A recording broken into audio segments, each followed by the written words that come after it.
அனைவருக்கும் வணக்கம் நண்பர்களே. நம்ம இன்னைக்கு பார்க்க இருக்கிறது மேசராசி. மேசராசியோட ராசி அதிபதி செவ்வாய் பகவான். செவ்வாய்க்கு அப்படின்னாவே நெருப்பு ராசி அப்படின்னாவும் நம்மளுடைய மேசராசி தான் சொல்லுவாங்க. ஏன்னா எந்த ஒரு செயலில் ஈடுபடுறதா இருந்தாலும் ஒரு வேகம் இருக்குங்க நம்மளுடைய மேசராசிக்காரங்களுக்கு. அதே மாதிரி எதெல்லாம் இறங்கினாலும் ரொம்ப துணிச்சலாக இறங்கிடுவாங்க. ஏதாவது ஒரு செயலில் நம்ம தொடங்கலாமா வேண்டாமான்னு அப்படின்னு யோசிக்கக்குள்ளேயே அவங்க அந்த செயலில் செஞ்சு பாதி வேலையை முடிச்சே இருப்பாங்க. அந்த அளவுக்கு எந்த ஒரு செயலை செய்கிறதா இருந்தாலும் ஒரு வேகத்தோடு செயல்படக்கூடியங்க நம்மளுடைய மேசராசிக்காரங்க. அதுவும் இல்லாமல் யாராவது ஒருத்தரை நம்பி ஒரு செயலில் இறங்கணும் அப்படின்னா நம்மளுடைய மேசராசிக்காரங்களை நம்பி எந்த ஒரு செயல்லையும் இறங்கலாம். ஏன்னா இவங்க நம்பிக்கை துரோகம் அதிகம் பண்ண மாட்டாங்க. கொஞ்சம் நம்பிக்கைக்குரியவங்களாக நம்மளுடைய மேசராசிக்காரங்க இருப்பாங்க. அப்படிப்பட்ட நம்மளுடைய மேசராசிக்காரர்களுக்கு அடுத்த 15 நாட்கள் எப்படி அமைந்திருக்கு, தொழில் வியாபாரம் எப்படி அமைய போகுது, குடும்ப வாழ்க்கை எப்படி அமைய போகுது, எந்த ஒரு விஷயத்தில் நீங்கள் கவனமாக இருக்கணும், மேலும் உங்களுடைய வாழ்க்கை சிறப்பாக அமைவதற்கு நீங்கள் எந்த கடவுளை வழிபடணும் அப்படிங்கிறது எல்லாமே நம்ம இந்த வீடியோவில் விளக்கமாக சொல்லியிருக்கோம். நிச்சயமாக இந்த வீடியோ உங்களுக்கு பயனுள்ளதாக தான் இருக்கும். அதனால் இந்த வீடியோவை ஸ்கிப் பண்ணாமல் கடைசி வரைக்கும் பாருங்கள். நீங்கள் இப்போ தான் ஃபர்ஸ்ட் டைமாக நம்ம சேனலை பார்க்குறதா இருந்தால் நம்ம சேனலை சப்ஸ்கிரைப் பண்ணிவிட்டு கூடவே இருக்கிற பெல் ஐக்கானையும் கிளிக் பண்ணிக்கோங்க. அப்போ தான் நாங்கள் போடுற ஒவ்வொரு வீடியோவும் உங்களுக்கு நோட்டிஃபிகேஷனாக வரும். நீங்கள் மேசராசிக்காரங்களாக இருந்தால் மறக்காமல் நம்மளுடைய சேனலுக்கு ஒரு லைக் கொடுத்துட்டு உங்களுடைய ஃப்ரெண்ட்ஸ் மேசராசியில் இருந்தாங்கன்னா அவங்களுக்கும் மறக்காமல் இந்த வீடியோவை ஷேர் பண்ணிவிடுங்க. வாங்க நம்மளுடைய மேசராசிக்காரங்களுக்கு அடுத்த 15 நாட்கள் எப்படி அமைந்திருக்கு அப்படிங்கிறத பார்க்கலாம். அதுக்கு முன்னாடி ஸ்ரீ வாராகி அம்மன் ஜோதிட நிலை மூலிமா உங்களுக்கு இருக்கும் அனைத்து பிரச்சனைகளுக்கும் நல்ல ஒரு தீர்வு தந்துட்டு இருக்கிறார் ஜோதிடர் பவன் நம்பூதிரி. மேலே ஸ்க்ரீனில் அவருடைய வாட்ஸ்அப் நம்பர் கொடுக்கப்பட்டிருக்கு. அவருக்கு கால் பண்ணி முன்பதிவு செய்துக்கோங்க. நிச்சயமாக உங்களுடைய பிரச்சனைக்கு நல்ல ஒரு தீர்வு வழங்குவார். வாங்க நம்மளுடைய மேசராசிக்காரர்களுக்கு இந்த ஜூன் மாதம் 2ஆம் வாரத்தில் இருக்கிற நமக்கு என்னென்ன நற்பலன்கள்லாம் கிடைக்கிறதுக்கு, அடுத்த 15 நாட்கள் நம்மளுடைய வாழ்க்கையில் என்னென்ன மாற்றங்கள்லாம் நிகழப்போகுது, திருக்கணித பஞ்சாங்கப்படி நவ கிரகங்களின் சஞ்சாரத்தை வைத்து பார்த்தால் சூரியன் ரிஷபராசியில் இருக்கிறார், செவ்வாய் மேசராசியில் இருக்கிறார், புதன் ரிஷபராசியில் அமர்ந்திருக்கிறார், ரிஷபத்தில் குரு சஞ்சரிக்கிறார், சுக்கிரன் ரிஷபராசியில் அமர்ந்திருக்கிறார், ஜூன் 22ஆம் தேதி மிதுனத்திற்கு செல்ல இருக்கிறார், கும்பத்தில் சனியும் மீனத்தில் ராகுவும் கன்னியில் கேதுவும் இந்த கிரக நிலைகள் 15 நாட்களும் அமைந்திருக்கு. வேறு கிரக நிலை மாற்றம் எதுவுமே இல்லை. இதனால் நம்மளுடைய மேச ராசிக்காரர்களுக்கு என்னென்ன நற்பலன்கள்லாம் கிடைக்கிறதுக்கு, என்னென்ன விஷயத்தில் நம்ம கவனமாக இருக்கணும் அப்படிங்கிறது எல்லாமே பார்க்கலாம். இந்த 15 நாட்களுமே கிரகநிலை சூரியன் ரிஷபராசியிலும், செவ்வாய் மேசராசியிலும், புதன் ரிஷபராசியிலும், குரு ரிஷபராசியிலும், சுக்கிரன் ரிஷபம் மற்றும் மிதுன ராசியிலும், சனி கும்பராசியில், ராகு மீனராசியில், கன்னியில் கேது என கிரகநிலைகள் இந்த 15 நாட்களுமே இருக்குது. கிரகநிலை மாற்றம் எதுவும் கிடையாது. நம்மளுடைய மேசராசிக்காரங்க வீரத்தை அணிகலனாக கொண்ட செவ்வாயை அதிபதியாக கொண்டவங்க. இவங்களுக்கு நவகிரக நாயகனின் முதல்வரான சூரியன் உங்களுடைய ராசிக்கு 2ஆம் இடத்துல இருக்கிறார். இந்த 15 நாளும் உங்களுக்கு வெற்றி படிக்கட்டு மிக அருகில் நிற்கிறீங்க அப்படின்னே சொல்லலாம். ஏன்னா இது நான் வரைக்கும் வேலை இல்லை, வேலை தேடிக்கிட்டு இருக்கேன் அப்படின்னு சொல்லிட்டு இருந்தவங்களுக்கு இனி நல்ல ஒரு வேலை கிடைக்கிறதுக்கான வாய்ப்பு இருக்குது. இந்த டைமில் உங்களுக்கு எக்ஸாம் அதாவது இந்த குரூப் 4 எக்ஸாம் எல்லாம் ட்ரை பண்ணிட்டு இருக்கீங்களுக்கு நிச்சயமாக இந்த டைம் நல்ல ஒரு வேலை கிடைக்குங்க. உங்களுடைய செயலில் நல்ல ஒரு முன்னேற்றம் இருக்குங்க. பொருளாதார ரீதியாகவும் உங்களுக்கு நல்ல ஒரு முன்னேற்றம் இனி வர நாட்களில் உங்களுக்கு கிடைக்கிறதுக்கு. சந்திரனின் இடப்பெயர்ச்சியால் வியாபாரத்தில் இருந்த இடையூறும் படிப்படியாக குறைய ஆரம்பிக்கும். செவ்வாய் 1ஆம் இடத்துல இருக்கிறாரு. அதனால் மனை வாங்கலாம், நிலம் வாங்கலாம் அப்படின்னு நினச்சிட்டு இருந்தவங்களுக்கு இது ஏற்ற காலம். இதிலெல்லாம் முதலீடு செய்தீங்க அப்படின்னாவே நல்ல ஒரு அற்புதமான பலனெல்லாம் நீங்கள் பிற்காலத்தில் எதிர்பார்க்கலாம்.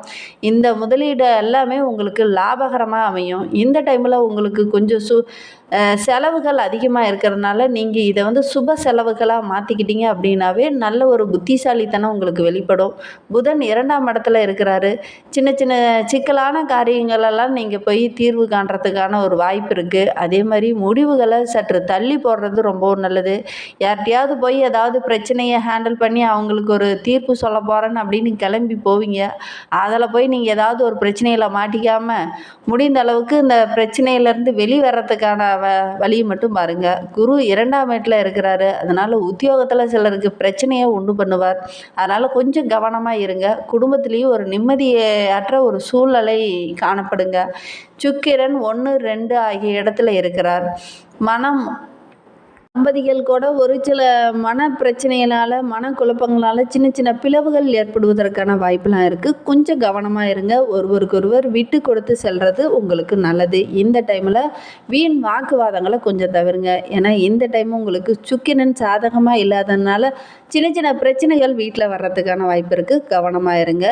சனி 11ஆம் இடத்துல இருக்கிறாரு. தொழிலுக்கு தேவையான அனைத்து உதவிகளும் உங்களுக்கு தக்க சமயத்தில் கிடைக்கும். அதே மாதிரி வெளியூர் போகலாம் அப்படின்னு நினச்சிட்டு இருந்தீங்க, கட்டாயம் வெளியூர் போனீங்க அப்படின்னா நல்ல ஒரு லாபம் கிடைக்கிறதுக்கான வாய்ப்பு இருக்குது. வெளியூர் பயணங்கள் மூலிமா ஒரு சில நண்பர்களை நீங்கள் பார்க்கலாம்.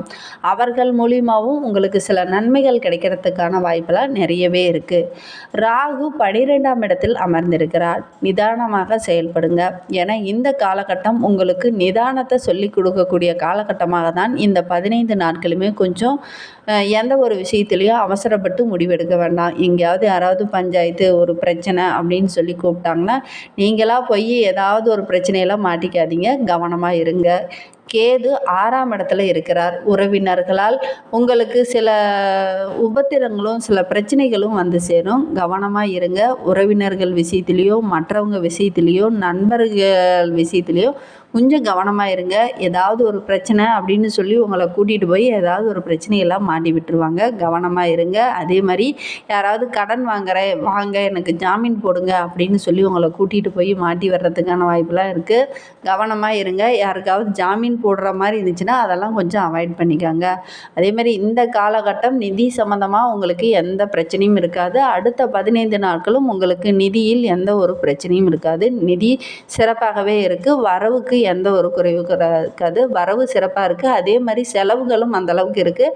கொஞ்சம் நீங்கள் செலவுகளை சுப செலவுகளாக மாற்றிக்கிட்டீங்க அப்படின்னாவே நல்ல ஒரு அற்புதமான காலகட்டம். அதே மாதிரி நான் சொன்ன மாதிரி நிலத்தில் அதிக முதலீடு செய்தீங்க அப்படின்னாவே உங்களுடைய நீங்கள் சுப செலவுகளாக மாற்றிக்கலாம். அதே மாதிரி உங்களுடைய குழந்தைகள் விஷயத்தில் கொஞ்சம் கவனமாக இருங்க. ஏன்னா இந்த காலகட்டம் உங்களுடைய குழந்தைகளில் சின்ன சின்ன பிரச்சனைகள் உடல் உபாதைகள் வருவதற்கான வாய்ப்பெல்லாம் இருக்குது. கவனமாக இருங்க. குழந்தைகளோட படிப்பு விஷயத்துலேயும் ரொம்ப கவனமாக இருங்க. இந்த டைமு நீங்கள் எந்த ஸ்கூல் தேர்ந்தெடுக்கிறீங்க எந்த காலேஜ் தேர்ந்தெடுக்கிறீங்களோ அதுதான் அவங்களுடைய லைஃப்பையே தேர்ந்தெடுக்கும் அப்படின்னு சொல்லலாம். இந்த டைமில் உங்களுடைய குழந்தைகளுடைய படிப்பு விஷயத்தில் ரொம்ப கவனமாக இருக்கிற காலகட்டமாக தான் இது அமைந்திருக்கு. மேச ராசியில் அஸ்வினி நட்சத்திரத்தில் பிறந்தவர்களுக்கு அடுத்த 15 நாட்கள் எப்படி அமைந்திருக்கு அப்படிங்கிறத பார்க்கலாம். நினைத்ததான் நினைத்தபடி செய்து முடியும். நம்மளுடைய அஸ்வினி நட்சத்திரத்தில் பிறந்தவர்களுக்கு குடும்பத்தில் நல்ல ஒரு சுபிட்சம் உண்டாகும். பொருள் சேர்க்கை உண்டாகும். ஒரு சிலருக்கு புதிய வாகனம் வாங்குவதற்கான யோகமெல்லாம் இருக்குது. வியாபாரம் தொழில் இதிலெல்லாம் இருந்த நெருக்கடிகள் அனைத்துமே படிப்படியாக விலக ஆரம்பிக்கும். இதனாவர்களும் உங்களுடைய தொழிலில் இருந்த பிரச்சனையும் படிப்படியாக குறைய ஆரம்பிக்கும். மேசராசியில் பரணி நட்சத்திரத்தில் பிறந்தவர்களுக்கு உங்களுடைய நட்சத்திரநாதனும் 6ஆம் இட கேதுவும் அதிர்ஷ்டமான பலன்களை அள்ளி வழங்க இருக்கிறார். அடுத்த 15 நாட்களும் உங்களுக்கு சிறப்பான நாட்களாக தான் அமைந்திருக்கு. உங்களுடைய குழந்தைகளுடைய உடல் ஆரோக்கியத்தில் கொஞ்சம் கவனம் செலுத்துங்க. அதேமாதிரி உடல்நிலையில் இருந்த பிரச்சனையும் படிப்படியாக குறைய ஆரம்பிக்கும். வழக்குகளும் உங்களுக்கு சாதகமாக அமைந்திருக்கு. மேசராசியில் கார்த்திகை 1ஆம் பாதத்தில் பிறந்தவர்களுக்கு அடுத்த 15 நாட்கள் எப்படி அமைந்திருக்கு அப்படிங்கிறத பார்க்கலாம். லாப சனியால் தனஸ்தான குரு நாள் நீங்கள் எதிர்பார்த்தது அனைத்துமே நிறைவேறும். அதேமாரி உங்களுடைய வருமானமும் அதிகரிக்கிறதுக்கான வாய்ப்பு இருக்குது. பணியாளர்களுக்கும் நல்ல ஒரு லாபம் கிடைக்கும். உங்களுடைய முயற்சிகள் அனைத்துமே உங்களுக்கு சாதகமான பலனை பெற்றுத்தரும். புதிய முயற்சி செய்தீங்க அப்படின்னா நிச்சயமாக உங்களுக்கு லாபம் கிடைக்கும். உங்களுடைய செல்வாக்கும் படிப்படியாக உயர ஆரம்பிக்கும். அதே மாதிரி இந்த டைமில் உங்களுடைய குழந்தைங்களை காலேஜ் சேர்த்துற மாதிரியோ ஸ்கூல் சேர்த்துற மாதிரியோ இருந்துச்சுன்னா நல்ல ஒரு ஸ்கூலாக பார்த்து தேர்ந்தெடுத்து அந்த ஸ்கூலில் உங்களுடைய குழந்தைங்களை படிங்கன்னு. இந்த டைம் தான் உங்களுடைய குழந்தைகளுடைய ஃப்யூச்சரை தீர்மானிக்கக்கூடிய காலகட்டம். கரெக்டான ஸ்கூலில் தேர்ந்தெடுத்து படிக்க வைங்க. அதேமாரி அவங்களுடைய குழந்தைகளோட உடல் ஆரோக்கியத்தில் கொஞ்சம் கவனம் செலுத்திட்டு வாங்க. அவங்களுடைய என்ன பலவீனம் என்ன அப்படிங்கிறதெல்லாம் அறிஞ்சு நீங்கள் கொஞ்சம் செயல்படுறது ரொம்பவும் நல்லது. ஏன்னா இந்த காலகட்டம் உங்களுடைய குழந்தைகளுடைய ஃப்யூச்சரை தீர்மானிக்கக்கூடிய காலகட்டமாக அமைந்திருக்கு. மேலும் உங்களுடைய வாழ்க்கை சிறப்பாக அமைவதற்கு விநாயகருக்கு அருகம்புல் மாலை சாத்தி வழிபட்டுடுவாங்க. உங்களுடைய வாழ்க்கை வளமாகும். நம்பிக்கையோடு ஒவ்வொரு சங்கடகரா சதுர்த்தி அன்னைக்கும் விநாயகர் பெருமாளுக்கு அர்ச்சனை செய்து நல்லெண்ணெய் தீபம் ஏற்றி அருகம்புல் மாலை சாற்றி வழிபட்டுடுவாங்க. உங்களுடைய வாழ்க்கை சிறப்பாக அமையும். இந்த மாதிரி பயனுள்ள தகவலை நீங்கள் தொடர்ந்து கேட்குறேன்னு நினச்சிங்கன்னா நம்ம சேனலை சப்ஸ்கிரைப் பண்ணிவிட்டு கூடவே இருக்கிற பெல் ஐக்கானையும் கிளிக் பண்ணிக்கோங்க. Thank you friends.